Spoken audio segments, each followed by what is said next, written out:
And maybe this happens at midlife. There's a way when you start to accumulate the losses and you feel a loyalty to them because they're part of your story. So you don't want the story to change so much that it becomes unfamiliar.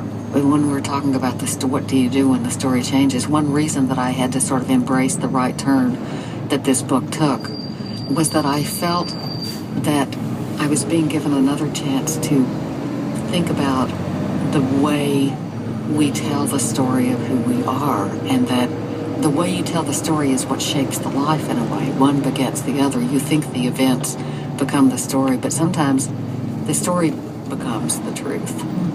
And I think it's really important in anything to be able to open your heart enough to change that.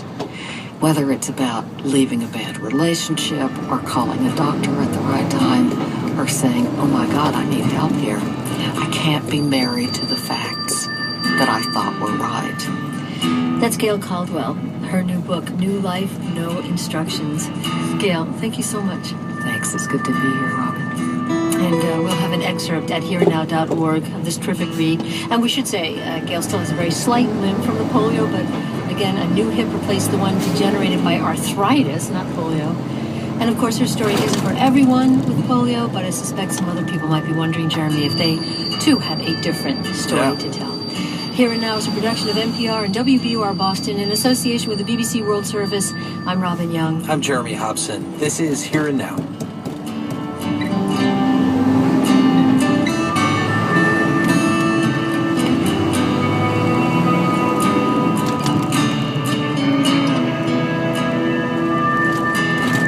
Funding for Here and Now comes from the Institute of Contemporary Art. New shows on view now by artists William Kentridge and Nick Cave. ICABoston.org.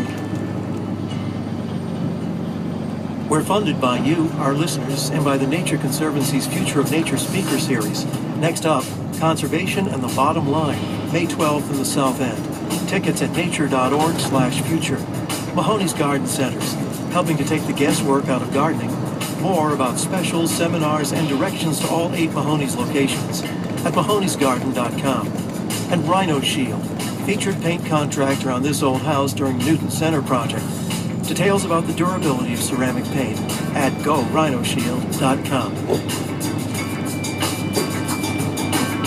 She always listens. Show her you listen too. I'm Tom Ashbrook. This Mother's Day, send flowers that will wow your mom. Winston Flowers from WBUR. Order now and save 10% on any of 4 flowering plants and elegant arrangements. We'll send your flowers anywhere in the country, and you'll support your favorite programs on Boston's NPR News Station. Call 1-800-909-9287 or see the choices and order yours at WBUR.org. From Boston University, this is 90.9 WBUR-FM Boston.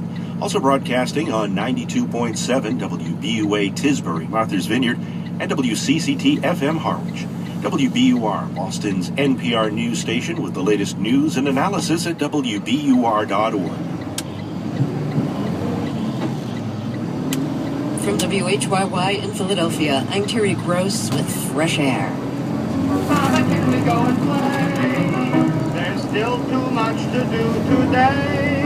Did you change the towels?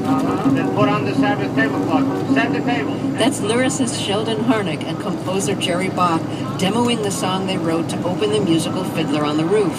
It's included on a new album of Harnick's Hidden Treasures featuring Harnick singing. Today, a new interview with Harnick. He co-wrote the songs Fiorello, Tenderloin, She Loves Me, and Fiddler.